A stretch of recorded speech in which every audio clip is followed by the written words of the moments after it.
Bueno, feliz sábado para todos. Estamos contentos de estar en esta mañana en la casa de Dios. Y más contentos estamos porque es el día del Señor, es el día sábado. El Señor ha apartado para que nosotros nos juntemos como hermanos, estudiemos su palabra, compartamos y recibamos bendición del Señor especialmente en este día. Yo siempre digo doble bendición porque todos los días recibimos bendición, pero el día sábado recibimos una doble porción, ¿verdad? Muy bien, vamos a comenzar el repaso de la lección y ya casi estamos llegando al final, ¿verdad? ¿Cómo pasa el tiempo, no? Estamos llegando al final de nuestro trimestre. Estamos recordándoles que las ofrendas del 13º sábado van a ir a los proyectos dirigidos a, a las iglesias o misiones de Sudamérica. ¿Ok? Recordemos eso. Ajá, especialmente en Brasil, sí. Hay proyectos en Bolivia, hay 1, 2, 3, 4 proyectos en Bolivia y 1, 2, 3, 4 proyectos en Brasil, ¿verdad? Para las ofrendas de 13º sábado. Así que recordemos de apartar nuestra ofrenda para ese sábado, que es el próximo, no, para el 24, el próximo sábado, o 23. Muy bien. Muy bien, pues vamos a comenzar. Ya sabemos que oramos, sabemos que hemos pedido la dirección de Dios. Y vamos a hacer un pequeño repaso, lo que nosotros estudiamos la semana pasada, porque es bueno que nosotros llevemos la secuencia, ¿verdad?, de lo que estamos estudiando. Recuerden que estudiamos la semana pasada. Y recuerden que es un estudio, no es un sermón, ¿ok? ¿Qué fue la palabra clave que estudiamos el sábado pasado? Estudiamos acerca de la paciencia. El guardar, el esperar. Esperar. Pero ¿cómo esperar? ¿Cómo dijimos que tenemos que esperar? Ansiosos, angustiados, llorando, deprimidos. Con gozo, con paz, paciencia, paz, ¿verdad? Tener paz, tener quietud. Dice quedarse en un lugar, paciencia, tener esperanza. Esperar con esperanza, ¿verdad? Es muy diferente a esperar en ansiedad, en depresión, en sufrimiento. Paciencia, capacidad de sufrir y tolerar desgracias, adversidades, cosas molestas u ofensivas sin quejarse o rebelarse. Eso es paciencia. ¿Ok? Dijimos que estamos estudiando el crisol, el sufrimiento, ¿verdad? Cómo Dios nos guía y en el medio del sufrimiento, hemos estudiado desde el primer sábado de este trimestre, ¿verdad? Las características de este crisol, cómo debemos esperar, por qué el crisol, para qué son las pruebas. Hemos estudiado. Y hoy, y esta semana, perdón, la semana pasada estudiamos de cómo debemos esperar en paciencia. Y esta semana, vamos a entrar, se titula Morir, ¿como qué? Como una semilla. Como una semilla. Cuando yo vi el título me acordé de la parábola de qué? De la semilla, ¿verdad? Que el Señor Jesús dio. Interesante que la semilla es usada mucho en la Biblia para ilustrar crecimiento cristiano, ¿sí? Se usa mucho. En la parábola del sembrador, la semilla significa el evangelio. Pero en este caso, la semilla no está representada como en la parábola del sembrador. ¿Cómo está representada? Nosotros, ¿verdad? Nosotros como una semilla. Muy bien. Si usted agarra una semilla y la coloca en un contenedor y la coloca en sombra, que no le pegue mucho sol, en un ambiente adecuado, ¿sabe que esa semilla puede durar cuánto tiempo? ¿Saben? Muchos, pero muchos años, ¿ok? Esa semilla va a estar ahí solita, tranquila, nadie la molesta, no va a pasar nada, ¿ok? Simplemente está ocupando un lugar. Y yo quiero que vayamos aplicando esto a nosotros, ¿verdad? Porque nosotros estamos simbolizados como semillas, ¿ok? Muy bien, pero el versículo de memoria, yo quiero que alguien lo lea, en Juan 12, 24, ¿qué dice? De cierto os digo, que si el grano de trigo no cae en la tierra y muere, queda solo, pero si muere, lleva mucho fruto. Muy bien, eso está muy claro, muy sencillo, muy elemental, pero vamos a ver los tres pasos de esta semilla. ¿verdad? Nos mencionamos 3 pasos de esta semilla. Primero, cuando en la Biblia repite una palabra es porque es muy importante. Donde ustedes vean, de cierto te digo. ¿Sí? De cierto, prestemos atención. Porque es algo muy, pero muy importante. Que si el grano de trigo no cae en tierra, y puede ser cualquier grano, no necesariamente trigo, ¿verdad? Cuando a mí me encanta la ilustración del grano, porque yo siempre digo, pongo esa ilustración, si usted deja ese granito ahí solo, no va a llevar fruto. Él tiene que pasar por estos 3 pasos que ustedes y yo lo estudiamos. ¿Cuál es el primer paso? No. Caer. Ese viene después, María, ¿verdad? Lo primero que tiene que hacer es que caer. Si usted no lo deja caer en la tierra, ¿saben que a veces necesitamos muchas veces caer? ¿Sí? A veces necesitamos caer. A veces nuestro orgullo, nuestra arrogancia, si nos mantiene arriba, no vamos a tener una percepción correcta de lo que es la verdadera humildad, de lo que el Señor quiere que nosotros tengamos o desarrollemos. ¿Estamos bien? ¿Se acuerdan del apóstol Pablo? Cuando iba en su caballo, era Saulo en ese tiempo, ¿verdad? Iba en su caballo. ¿Qué le pasó? Cayó del caballo. El Señor lo tuvo que tumbar del caballo. Y muchas veces nosotros como seres humanos necesitamos caer. Y esas caídas no necesariamente tienen que ser para mal. Claro, en el momento uno las ve para mal, uno no ve la bendición. Tuve un accidente, hay una enfermedad, me pasó algo grave en la familia. Esas caídas uno no las ve para bien en el momento. Pero si estamos siendo guiados por Dios y nuestra vida, como lo vamos a ver ahorita, nuestra vida está bajo la voluntad de Dios, vamos a saber que esa caída va a ser para bien. Amén. Caer. Muy bien. ¿Qué tiene que hacer lo segundo? Cuando usted siembra una semilla, ¿cuántos han hecho jardín aquí? A ver, yo creo que todos nosotros hemos hecho jardín, ¿verdad que sí? Cuando usted tira la semillita de tomate, la deja caer y le pone la tierra encima, al siguiente día va corriendo con la cesta a buscar los tomates, ¿verdad que sí? No. ¿Qué sabemos que tenemos que hacer? Esperar. Esperar. Esperar. Y ahí está lo que estudiamos la semana pasada. Ese proceso de espera es el que a veces nos desesperamos. ¿No? La palabra desesperar, ¿verdad? Perdemos la espera. Nos desesperamos. ¿Por qué? Porque pasa el tiempo y no vemos lo que nosotros queremos. No vemos qué cosa, los frutos. ¿Y para qué? ¿Para qué el Señor permitió esto? Mira lo que me está pasando. Yo no veo, ¿dónde está lo bonito? ¿Dónde está la bendición? Posiblemente no vemos la bendición inmediatamente, ¿verdad? Yo pienso que eso es como ahorita que en la vida de nosotros, como cuando pues tenemos hijos que no están mirando y no vemos el cambio o que Dios está obrando, o no pensamos que Dios está obrando ahí, y nos desesperamos. Así es. Entonces la paciencia, y a veces uno dice, es que he orado y no veo que ahí donde uno puede caer, ¿verdad? Y uno dice, ya. Esto no va a pasar. Ajá. Ya Dios se olvidó de nosotros. Saben que hay muchas personas, esta semana escuché algo así, que alguien dijo, es que parece que yo sé que Dios está ahí, pero creo que está ocupado y no me puede atender. O sea, yo no he dejado de creer en Dios, pero Dios no tiene tiempo para mí ahora. Triste, ¿verdad? Triste. Y es fácil llegar. Yo escuché eso esta semana.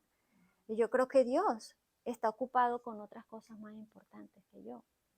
Porque yo no. Sí. Porque yo no veo. ¿Me entiendes?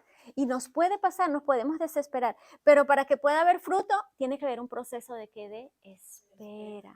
Espera. Ya lo estudiamos la semana pasada. En tercer lugar, la semana pasada. ¿Con qué actitud esperamos? Sí. Saben que yo he aprendido a orar en muchos sentidos. Bueno, estoy aprendiendo, no digo que ya aprendí, ¿verdad? Estoy aprendiendo a orar. Y le digo al Señor, hermana, le digo, bueno, Señor, yo sé que tú lo vas a hacer. Y te voy a pedir algo egoístamente. Yo quiero verlo. ¿Sí? Yo quiero verlo. Pero si no lo veo, está bien. Pero egoístamente yo lo quiero ver, ¿verdad? Yo quisiera verlo. Muy bien. En ese proceso de espera, Elisa, viene la muerte. Viene la muerte. Caemos, viene un proceso de espera y es en ese proceso donde la semilla muere. ¿Cuántos han visto una semilla de agua? Pues, todas las semillas pasan por lo mismo, pero se me hace muy común la de mango, ¿ok? ¿Ustedes han visto la semilla de mango cuando nace? Esa semilla se abre, se pudre completamente alrededor y sale ese granito verde, esa espiguita verde de ahí adentro. Pero si usted mira la semilla, está completamente podrida alrededor, está muerta. ¿Ok? Porque es lo que dijo el Señor. A menos que el grano caiga y muera, no puede llevar fruto. ¿Cómo lo aplicamos nosotros en nuestra vida cristiana? Y lo vamos a ver, ¿verdad? Lo vamos a ver. Entonces, lo que vamos a estudiar esta semana, ¿verdad? Cómo nosotros en el crisol de la prueba, porque es lo que estamos estudiando, en el crisol de la prueba, cómo nosotros podemos ver la voluntad de ¿quién? De Dios. Es difícil cuando estamos en el proceso de prueba mirar la voluntad de Dios. ¿Así es? ¿Sí o no? ¿O me pasa solamente a mí? Así pasa, ¿verdad? A todos nos sucede. Muy bien, sumisión para el servicio. La palabra someterse es colocarse debajo de, ¿sí? Debajo de. La semilla se metió debajo de ¿qué? De la tierra. Por eso el bautismo, estábamos estudiando la semana pasada con los hermanos del bautismo. El bautismo es una simbología de la muerte al viejo hombre, al pasado, a lo que yo era. ¿Sí? ¿Y qué pasa con el bautismo? Nos sumergen bajo el agua, someternos, nos entierran en agua. Es un símbolo de que estamos enterrados y cuando nos sacan, porque no nos dejan ahí, ¿verdad que no? Papi estaba bromeando con el hermano César y le dice, te voy a dejar ahí abajo hasta que hagas burbujitas. No nos dejan ahí, ¿verdad que no? Cuando nos levantan del agua simboliza que ¿qué? Que estamos renaciendo de nuevo. Es el nuevo nacimiento, ¿verdad? Es lo que significa el bautismo. Es una simbología muy importante. Así que la sumisión, dentro de la sumisión, es que nosotros vamos a poder mirar la voluntad de Dios. ¿Qué texto estudiamos ese día? Filipenses 2, del 5 al 9. Muy bien, ese texto es muy, pero muy importante. ¿Quién es nuestro ejemplo? ¿El pastor de la iglesia? ¿Los líderes? ¿Los líderes de allá de la conferencia general? Eso sí, porque están bien altos, entonces sí son nuestros ejemplos. No, nuestro ejemplo primordial es ¿quién? Cristo. Por supuesto, los líderes debieran ser un ejemplo también, ¿verdad que sí? No podemos decir que como nuestro ejemplo es Cristo, no miren al líder, no miren a nadie, porque aquí cada quien hace lo que quiera y miren es a Cristo. No, la gente necesita ver a Cristo ¿en quién? En nosotros, ¿verdad? En nosotros. Pero en Filipenses 2, 5 al 9, ese texto dice, haya en vosotros, pues, el mismo sentir. La palabra sentir ahí no es de emoción. La palabra original tiene que ver con mente. Este texto debiera decir textualmente, haya en vosotros la misma mente de Cristo. El mismo carácter de Cristo. ¿Ok? ¿Y qué pasó con Cristo? ¿Qué sigue diciendo el texto? A ver, ¿quién lo tiene? A ver. Sino que se despojó a sí mismo, tomando forma de siervo, hecho semejante a los hombres. Okay. Estando en la condición de hombre, se humilló a sí mismo y haciéndose obediente hasta la muerte y muerte de cruz. A mí me impactó mucho ese texto. Muy bien, ese texto es muy poderoso. ¿Por qué? Vamos a desglosarlo, ¿verdad? ¿Qué pasó con Cristo? Nos están pidiendo que tengamos la misma mentalidad de Cristo, que pensemos como Cristo, que hagamos como Cristo. El apóstol nos está diciendo, haya el mismo, en nosotros debe haber la misma mente de Cristo, el mismo sentir, el mismo carácter. ¿Por qué? ¿Qué hizo Cristo? Primero renunció. ¿A qué? ¿Qué nos dice ese texto? Dios. Posición de autoridad, posición de adoración, posición de autonomía para hacer todo, igual a Dios. Jesús, el Hijo de Dios, es igual a Dios. Es Dios también, porque Él es el Hijo de Dios. ¿Estamos bien? ¿Sí? Ok. Jesús, el Hijo de Dios, es Dios. ¿Ok? ¿Y qué hizo Él? ¿No se aferró? Se aferró y dijo, no, que vaya otro, que vaya un ángel. Pudo haber dicho eso. Yo no voy a dejar mi posición. ¿Nos ha pasado? Sí. Nos pasa en el trabajo que tenemos ciertas actividades que mande a otro. A mí no me pagan para eso. ¿Han escuchado eso antes? A mí no me pagan para eso. Soy más antiguo. Yo tengo más tiempo aquí. Jesús, este texto nos está diciendo que Él no tuvo por. ¿Cómo dice textualmente? A ver, ¿quién lo quiere leer? Quien aunque era de condición divina, no quiso aferrarse a su igualdad con Dios. No se aferró a la posición que tenía de autoridad. ¿Tú sabes lo que es poner a un lado la adoración de todo el universo? De todos los seres creados, la adoración, ponerla a un lado. ¿Cuántos de nosotros estaríamos dispuestos a tener esta mente? Es serio, ¿sí? Por eso la vida cristiana, por eso el caminar cristiano, cuando empezamos a profundizar en las cosas cristianas, nos damos cuenta que la cosa es seria. Que el Señor nos está pidiendo que no todo el mundo es, ¿verdad? Esto venga y ya estamos listos, ¿verdad? El Señor pide algo de nosotros. Claro, recuerden, siempre lo decimos, cuando el Señor nos pide algo, Él nos capacita para que lo logremos. Él no nos deja a solas. Renunció. Segundo, después que renuncia, baja, ¿qué hace? ¿Viene a qué? No solamente viene como hombre, sino viene como siervo. Muy bien. Siervo, o sea, más abajo de un hombre. Más abajo. Por eso la palabra dice, se humilló. Se humilló. Cuando nosotros humanamente escuchamos la palabra humillarse, la entendemos de una manera despectiva, ¿sí? Negativa. Yo no me voy a humillar delante de Él, que venga Él, ¿sí? ¿Humillarme yo en eso? No, yo no. Imagínense si Jesús hubiese dicho eso. No estuviéramos aquí, ya este mundo estuviera destruido, el pecado hubiera destruido este mundo, ¿sí? Pero Jesús dijo, está bien, yo voy, pero no solamente voy como hijo de Dios, no solamente voy como Dios, sino que voy a ir como siervo, ¿sí?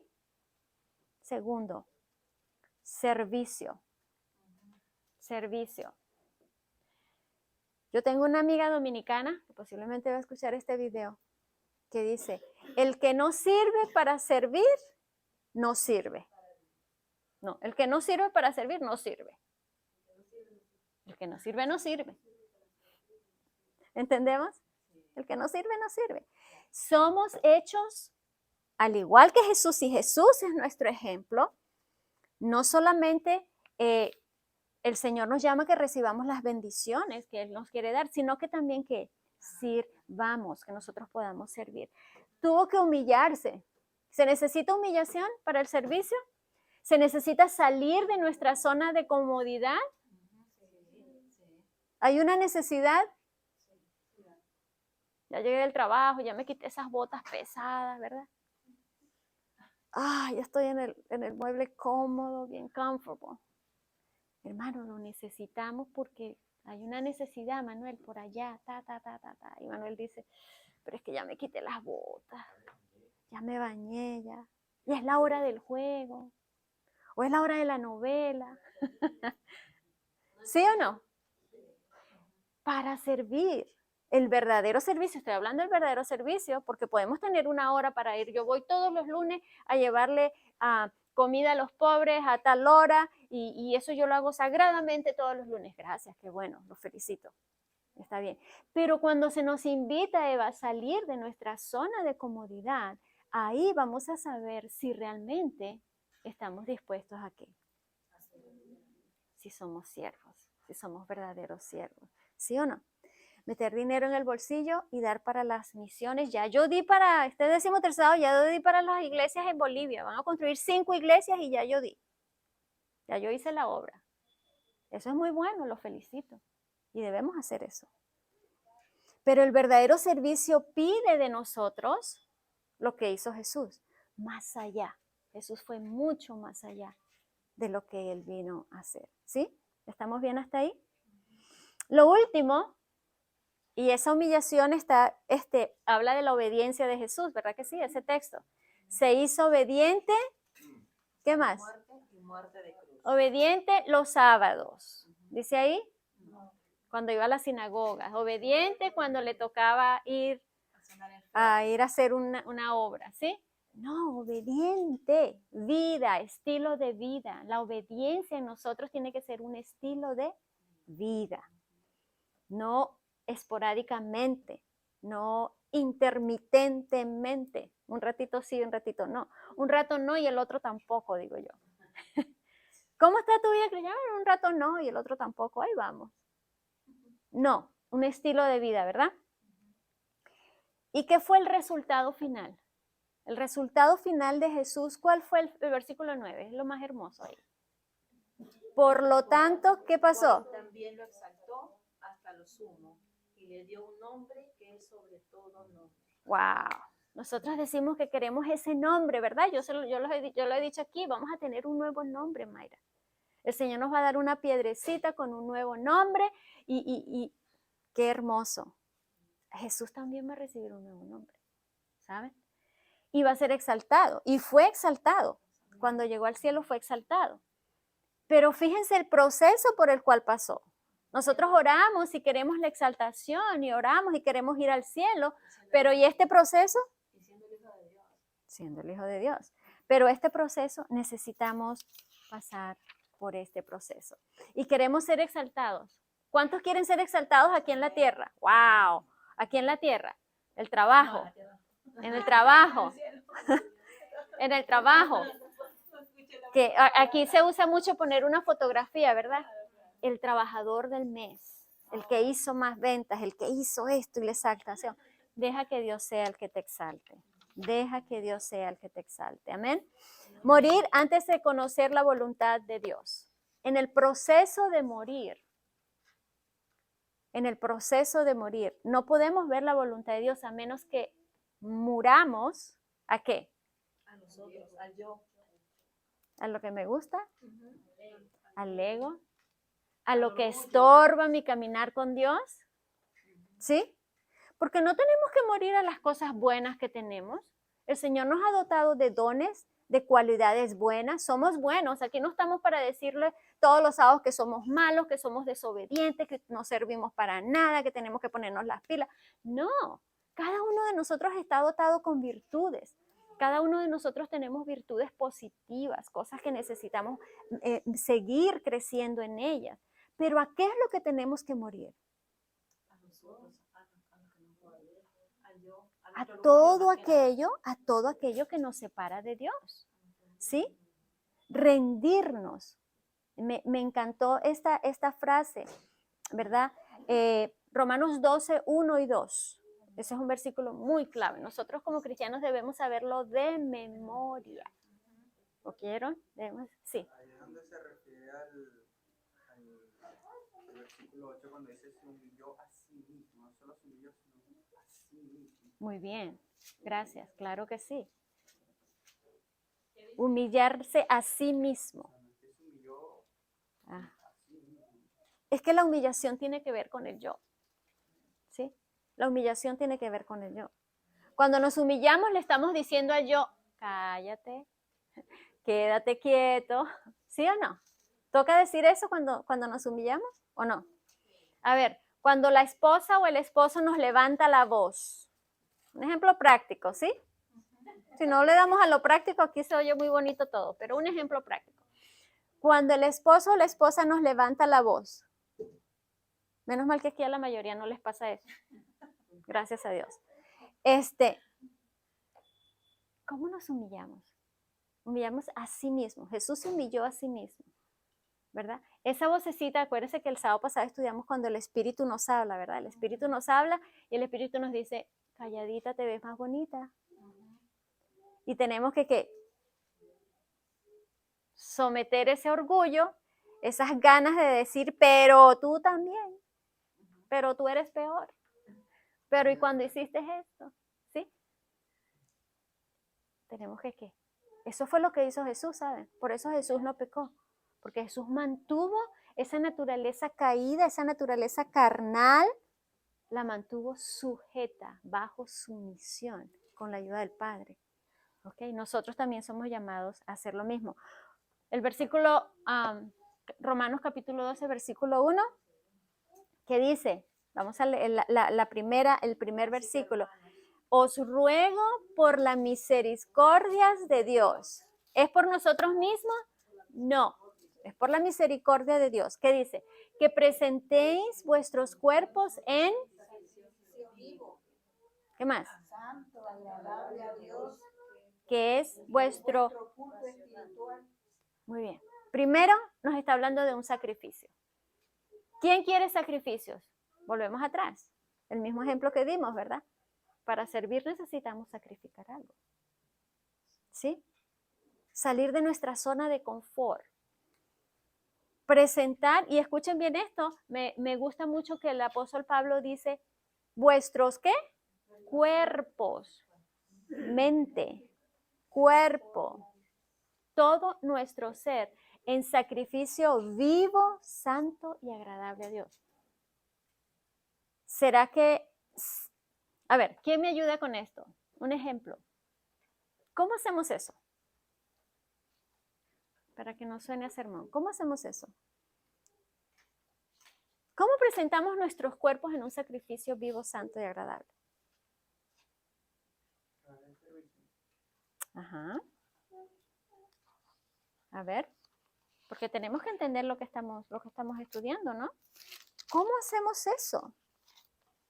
Despojarnos de nuestro orgullo, de las cosas que nos quitan tiempo para estar con Dios. Y presentarnos, ser luz, pues, ¿no? Ser luz para los demás, de las cosas que Dios quiere que nosotros representemos, porque nosotros no representamos a Dios. Así es. Y tenemos que representarnos, pues, estar como, o sea, ser limpios, ¿no? Muy bien. Como una vida correcta, como una vida... El versículo 2 nos da una clave. ¿Cómo es que vamos a presentar nuestros cuerpos en sacrificio vivo? No os conforméis a este siglo, a este mundo. Y aquí viene la clave, sino que ¿qué? Transformaos por la renovación de vuestro entendimiento. Hermanos, si no entendemos la palabra, si la palabra no está aquí en nuestro entendimiento, no vamos a ser transformados. Por eso a veces la vida cristiana se nos hace tan dura, tan pesada. No, eso no se puede, porque no, eso la vida cristiana, eso es muy... Es porque no hemos comenzado desde el principio.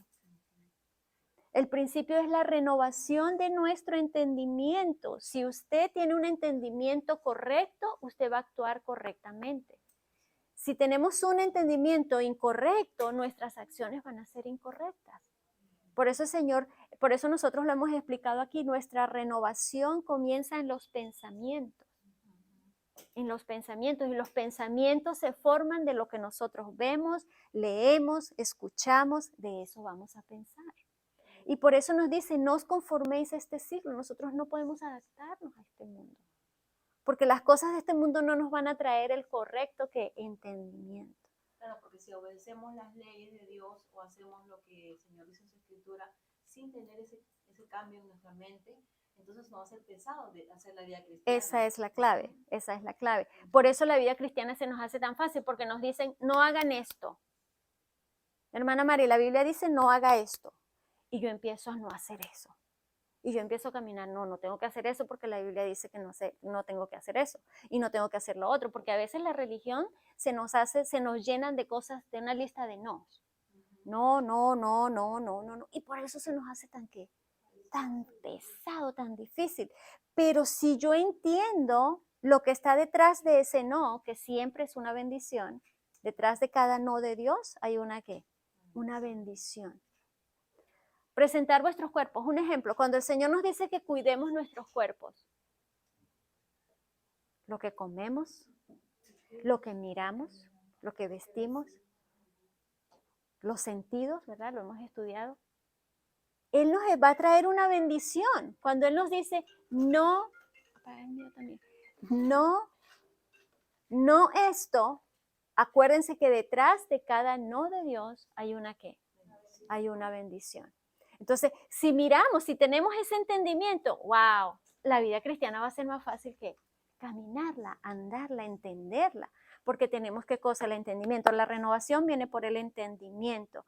Y ahí, entonces, la clave para este día es, ahí entonces conoceremos cuál es qué cosa, la voluntad de Dios. Un ejemplo para el no. Por ejemplo, cuando el Señor le dijo a Adán y Eva que no comieran del fruto, o sea, era una bendición para ellos, porque si no, no estuviéramos en este mundo. Si ellos desobedecieron, no hicieron caso al no, comieron el fruto, y es lo que pasa ahora en este mundo. El pecado inundó el mundo. Ese es un ejemplo, ¿no? Sí. Para las personas que están Sí, nuevas. y es lo mismo para nosotros, ¿verdad? Cada no de Dios. Cuando usted le dice no fume, vamos a ir con lo más grandote, ¿verdad? Para no pisar callos. No fume. Él sabe que estoy bromeando. Y él dice, no es conmigo. Por supuesto que no es con él. No fume. Detrás de eso hay una bendición. Pero si usted escucha, no tomen café. Fumar es malo, pero el café también nos hace daño. Te da una energía artificial. Te da una energía artificial que después el cuerpo te pasa la factura. Me debes tanto, ¿verdad? O sea, detrás de cada no de Dios hay una bendición. Cuando entendemos, cuando tenemos una mente renovada a través de la palabra de Dios, porque esos no vienen de aquí de la iglesia, no vienen del pastor que nos dirige, no vienen ¿de dónde? De la palabra de Dios, de la voluntad de Dios. Entonces ahí sí vamos a conocer qué cosa, la voluntad de Dios. Someternos, sacrificándonos, a la vez siendo transformados por la renovación de nuestros ¿qué? Pensamientos. ¿Saben? Me encantó la frase, la primera oración de la frase de Elizabeth Elliot. Ella fue una misionera, una mujer, una familia misionera. Yo les animo a que miren la película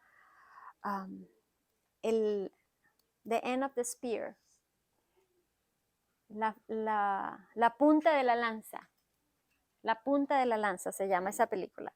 Es la historia de esta familia, que fueron misioneros en las selvas del Perú.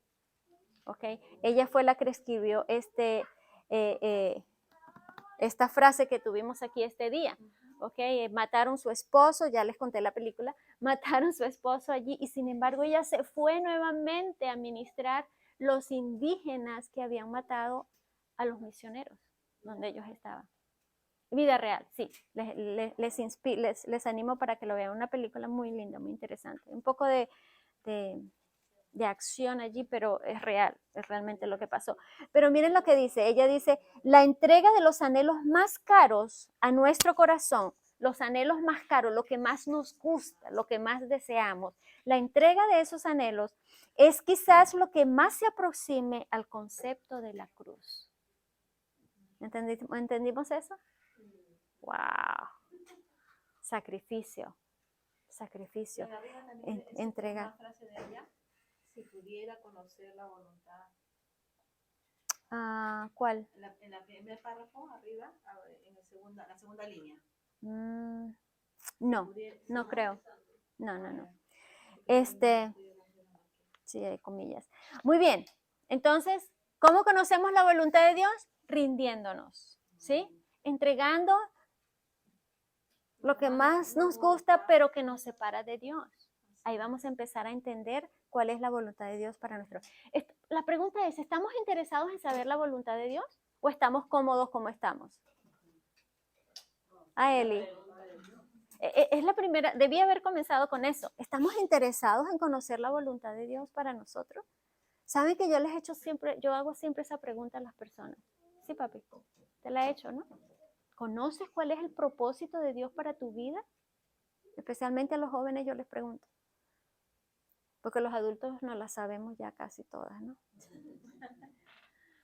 Sí, necesitamos saber, porque si sabemos, si entendemos cuál es la voluntad de Dios, entonces por ahí es donde vamos a caminar, ¿sí o no? O somos cristianos que andamos a ciegas, sí, por aquí está bonito, por aquí se oye bonito, por aquí adoran bonito, por aquí. No, no, no, tenemos que entender cuál es la voluntad de quién, de Dios. Es que en este proceso es que vamos a conocer la voluntad de Dios.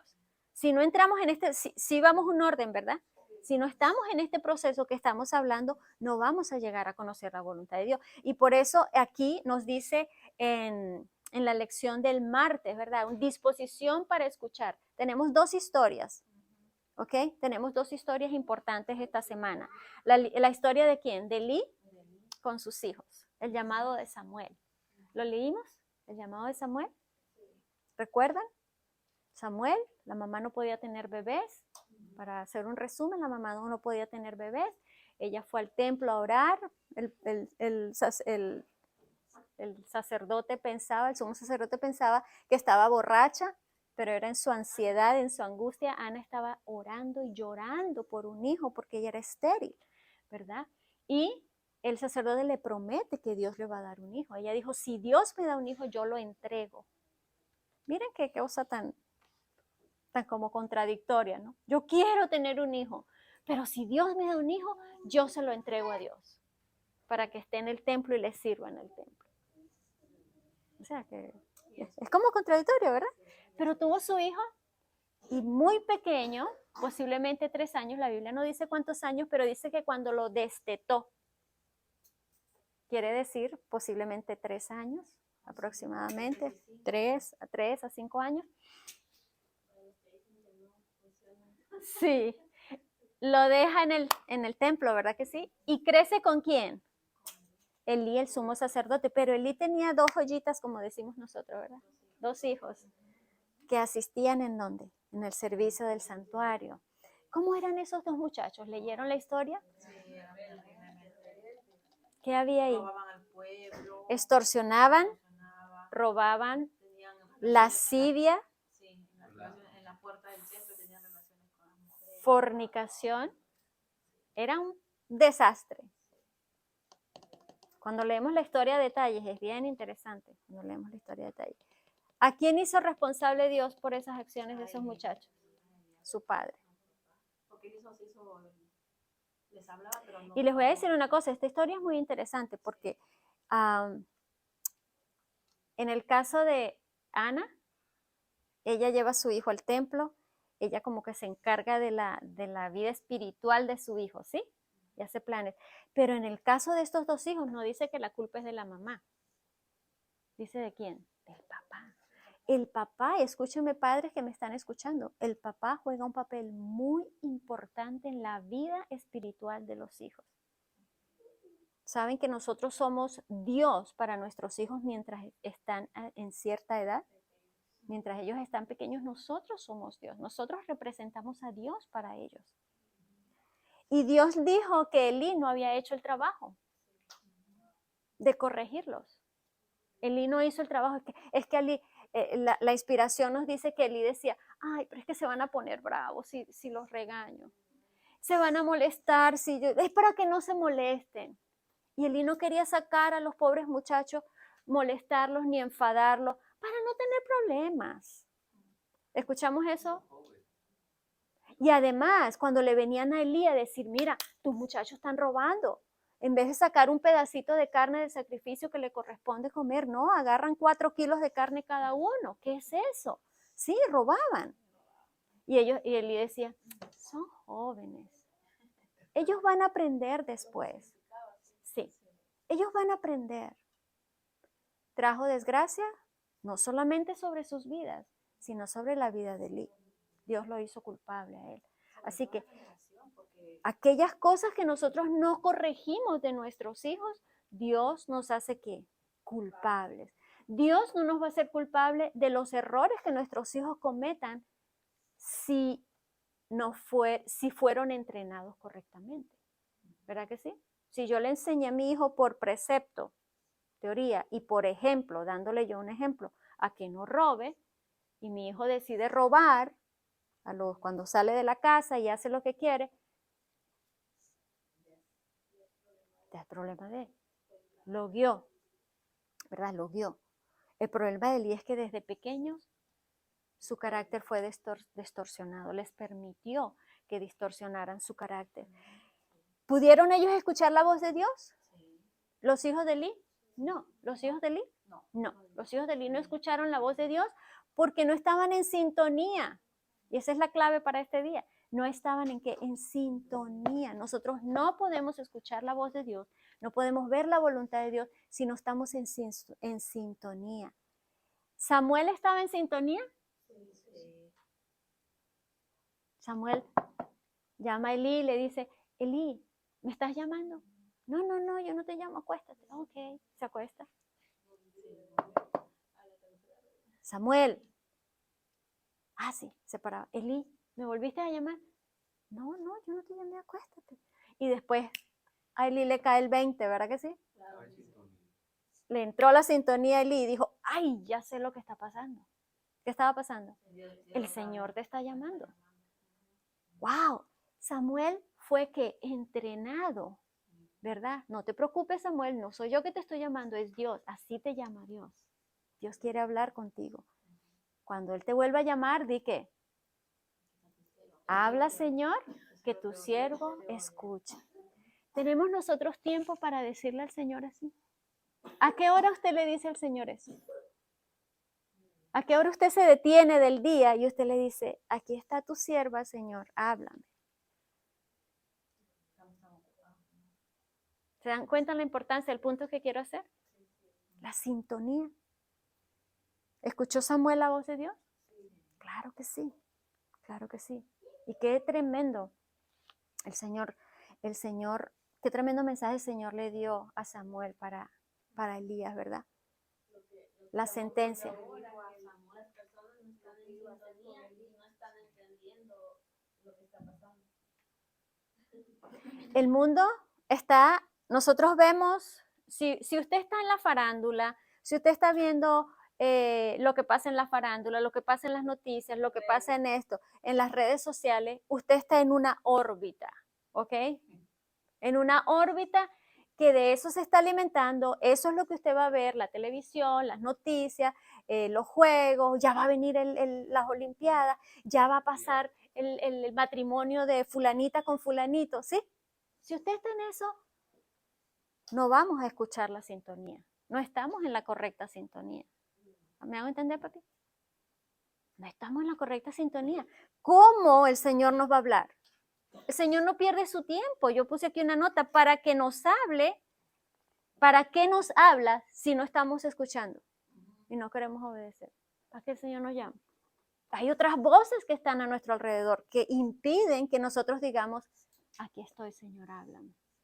Hay un himno que dice, habla, Señor, a mi alma, ¿verdad? Qué lindo ese himno. Tenemos de detenernos para escuchar la voz de Dios. Tenemos que tener la disposición, la decisión de querer escuchar la voz de Dios. Tenemos que estar en sintonía para obedecer. Otra historia, rápidamente, Saúl. La historia del rey Saúl. ¿Conocemos la historia? No vamos a ir atrás a la historia. El pueblo quería un rey como las demás naciones, quería estar en sintonía con las redes sociales, ¿verdad?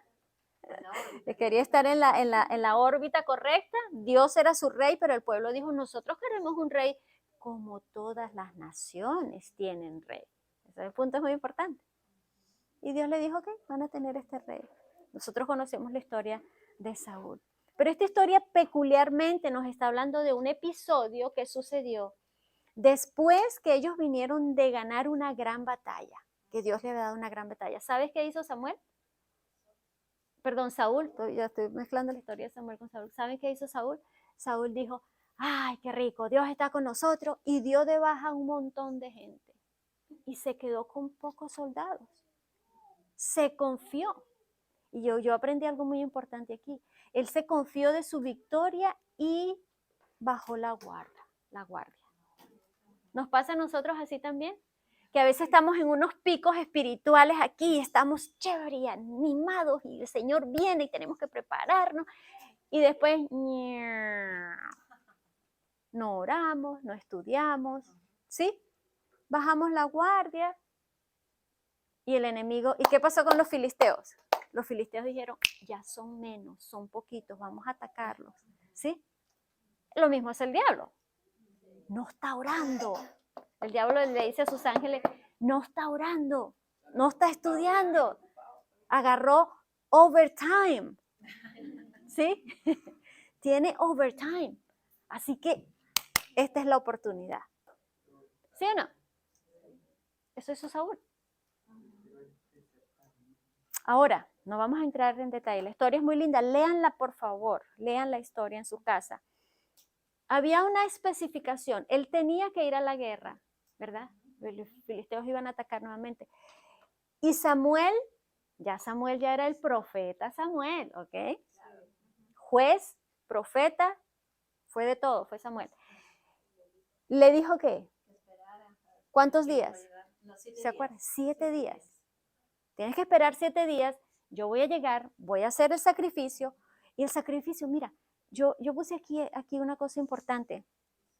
El sacrificio no era una cosa que Dios quería por capricho. Yo quiero que me hagan sacrificio. No, el sacrificio era para que la tropa, los soldados, se consagraran al Señor, se arrepintieran de sus pecados, hicieran una relación con el Señor en ese sacrificio y se consagraran al Señor y fueran a la guerra consagrados al Señor. Y el Señor los iba a usar. Ese era el propósito del sacrificio, que el profeta viniera a hacer el sacrificio. Ese sacrificio no podía ser hecho por ninguna otra persona. ¿Saben ustedes? Tenía que ser el sacerdote vestido con sus vestiduras como Dios lo había mandado. Pero ¿qué pasó? Saúl tenía un espíritu inquieto e impulsivo. ¿Será que nos identificamos con Saúl? Muy importante eso. Inquieto e impulsivo. ¿Y qué dijo Saúl? Ya van 6 días. El profeta no llega. Y el 7º día, ya tenemos algo que hacer porque el profeta no llega. Y yo no sé a qué hora, la Biblia no dice a qué horas lo hizo, pero es el 7º día. No, ya el profeta no llega. Tráiganme los sacrificios, tráiganme los animales. Y él mismo empezó a hacer ¿qué cosa? Algo bueno. ¿Era algo malo? Gracias, papá. ¿Era algo malo hacer el sacrificio? No. Eso era una cosa bonita, buena, loable. Dios se agrada. Pero no era la manera en que Dios lo estaba pidiendo. Y así nos pasa a nosotros. No supo esperar. ¿Y llegó Samuel? Sí. Claro que sí. Llegó el mismo día que le dijo, pero no a la hora. Y Dios trabaja así, porque Dios nos prueba. ¿Sí? Dios nos prueba a ver cuánto nosotros estamos confiando en Él. Interesante que Samuel no llegó 2 días después. Llegó el mismo día, pero más tardecito. Quiere decir que él no se pudo esperar ni siquiera el 7º día. ¿Sí? Pero a Saúl le pasó lo que nos pasa a nosotros muchas veces. Bueno, yo sé que Dios me está pidiendo que haga esto, pero a mí me parece que así también funciona. No, primeramente porque, a la manera de uno. Primeramente porque no tenía, o sea, creo que era un pueblo, no recuerdo el nombre, que tenía que someter a sacrificio y él era benjaminita y no podía hacer sacrificio. Ese era el punto 1. El punto 2, que no esperó los 7 días. O sea, ¿cómo se llama? Y con su equipo de guerra hizo eso, imagínate, que es, vamos a decir, sacrilegio, ¿verdad? Que blasfemia. Con su equipo de guerra y sus armas se puso a hacer el sacrificio, ¿verdad? Interesante, porque a nosotros nos pasa eso. ¿De qué se dejó llevar Saúl? La lección nos los dijo, de sus sentidos. ¿Qué fue lo primero que dijo? Yo vi que tú no llegabas. Primero, a mí me parece, porque la vida nosotros la llevamos siempre así, a mí me parece. En vez de decir, si decimos, así dice el Señor, nadie se va a equivocar. Pero cuando yo digo, hermanos, a mí me parece que hoy podemos hacer, cuidado, porque fue lo que dijo Samuel, ¿verdad? Me dije a mí mismo, confío en sí mismo, ¿verdad? Y luego, ¿qué hice? Me esforcé y lo hice. Fíjate, y todavía se llena de orgullo, me esforcé. ¿verdad? Me esforcé y lo hice. Ese es el pensamiento humano. ¿Qué sucede cuando vemos la ausencia de Dios en nuestras vidas? ¿Nos pasa lo mismo que Saúl? Empezamos a, ¿qué voy a hacer? ¿Qué voy a hacer? ¿Cómo le hago? ¿Cómo le hago? Quedé sin trabajo, yo tengo que agarrar un trabajo, pero mira, ese trabajo no te conviene porque no vas a tener tiempo para tu familia. No importa, Dios sabe, Dios me entiende. Dios sabe porque ¿sí? Eso fue lo que hizo Saúl. Se dejó llevar por lo que por lo que yo creo. No tengo tiempo para explicar la parte científica de lo que sucede cuando nosotros entramos en temor y entramos en ansiedad, en miedo. Brevemente les voy a decir, nuestro cerebro produce una sustancia que bloquea los neurotransmisores, los que dan señales en nuestro cerebro. Son bloqueados para protegernos de ese miedo, de ese susto. Pero cuando lo bloquea todo. ¿A usted no le ha pasado que cuando están en una situación de miedo, de temor, de angustia, usted no haya que hacer? A mí me ha pasado que he visto accidentes en mis hijos cuando han estado pequeños. Un día se me quemó una niña con una bebida caliente. Y yo que le doy remedio a todo el mundo, yo me bloqueé. Yo no sabía decidir. ¿Qué le pongo? ¿Qué le hago? ¿Qué le doy? ¿Qué? No, y tuve que parar y digo, ¿qué? Ah, bueno, funciona esto y esto y esto. Ah, bueno, tráigame la sábila, vamos a cortar sábila, vamos a hacer. ¿Se dan cuenta? Porque es bloqueado no solamente para proteger el cerebro de esa influencia negativa que trae el miedo, sino que también bloquea nuestra capacidad de discernir. Y fue lo que pasó con Saúl. Entró en temor, el profeta no va a venir, así que, y se le olvidó todo lo que Dios había pedido y había exigido. Tengamos que tener cuidado. La lección también nos dijo que nosotros humanamente tratamos de solucionar nuestros problemas. Cuando estamos en crisis, tratamos de solucionarlos ¿cómo? La lógica humana, los sustitutos. Sustituimos la voluntad de Dios ¿con qué? La lógica humana, lo que a mí me parece, la experiencia que he tenido en el pasado. Bloquear los problemas es otra cosa. No, aquí no está pasando nada. Ignorar. No podemos hacer eso, tenemos que buscar soluciones divinas para nuestros problemas. Y otros procuran escapar de la realidad. Y se escapa de la realidad con muchas cosas, con alcohol, con drogas, con malas compañías, con fiestas, con entretenimiento. Y escapamos de esa realidad por un momento. Pero ¿qué pasa cuando se pasa el efecto? Vamos a sufrir igual. Necesitamos retornar a Dios, buscar al Señor. Zacarías 4:6, el Señor le dijo a Zacarías, mira Zacarías, van a venir a reconstruir Jerusalén, pero recuerden que no es con ejército ni con fuerzas, ni con espadas, sino con ¿qué? Con mi Santo Espíritu. Esa es la lección que nosotros tenemos que aprender, ¿verdad? No es con ejército ni con fuerza, no es por lo que nosotros podamos alcanzar, sino lo que Dios puede hacer a través de nosotros y por nosotros. Amén. Tenemos que creerle al Señor que Él tiene lo mejor para nosotros. Solamente nosotros tenemos que someternos a su voluntad. Amén. El Señor nos bendiga. Hermosa lección, hermano, ¿verdad?